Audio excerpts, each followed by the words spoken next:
Well, Mart Noorma, you're the director of this Cybersecurity Center of NATO. What kind of role does this center play?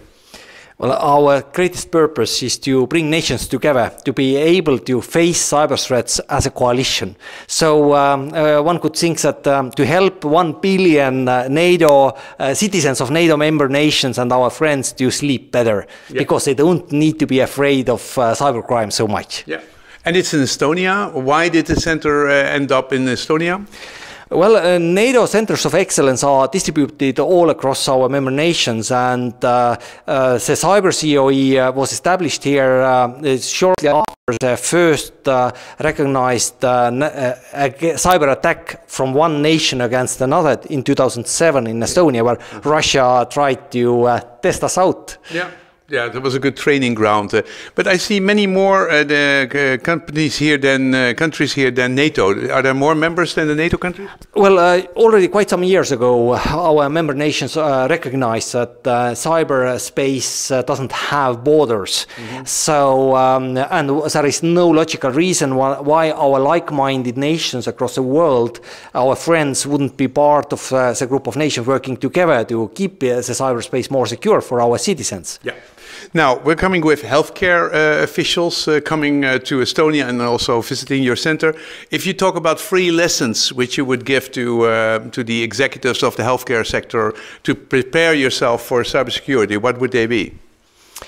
So, I think the first thing is to, dear medical executives, the first thing would be to recognize that cybersecurity medical system is one of the first targets for cybercrime and state-sponsored cybercrime. So it's not somebody else. Medical system is the soft belly of the nation in that sense. So the second thing to understand is that cybersecurity of a medical organization should be very close to decision making. So Chief Information Security Officer should be very close to CEO and being part of the investment decision making inside that organization.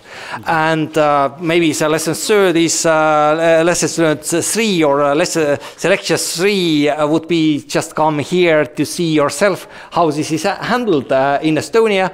And I'm and you also said it's a responsibility for everybody. You know, everybody has a basic responsibility for cybersecurity. That's what you learned me.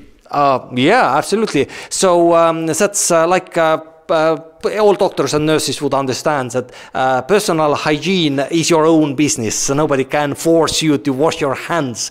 And the same thing with cybersecurity. Every person now in the modern world should have understanding of the cyber hygiene, because otherwise, eventually, you will suffer not so pleasant consequences. Yeah. Do you think that this whole military expertise center also has lessons for the civil society? Well, nowadays military cyber defense and civilian cyber security are very entangled, and they have to work constantly together to protect our nations and citizens.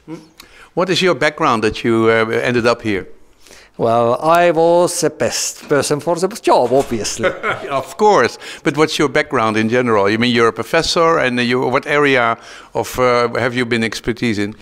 Well, probably, yeah, it's a nice example, like for a medical doctor who needs to learn now cyber because she has become cyber executive, probably. So I started as a physicist and then turned into higher education, then into defense industry, and now I am in cyber security. And most important thing is that when growing from expert of whatever field into executive branch, you have to recognize that all these other things like cyber security are one important component of your toolkit that you have to understand and master as a CEO or director. Okay, thank you very much. Thank you, and welcome to Estonia.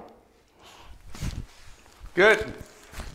You're very good at this in the media, huh? You're I'm very trained.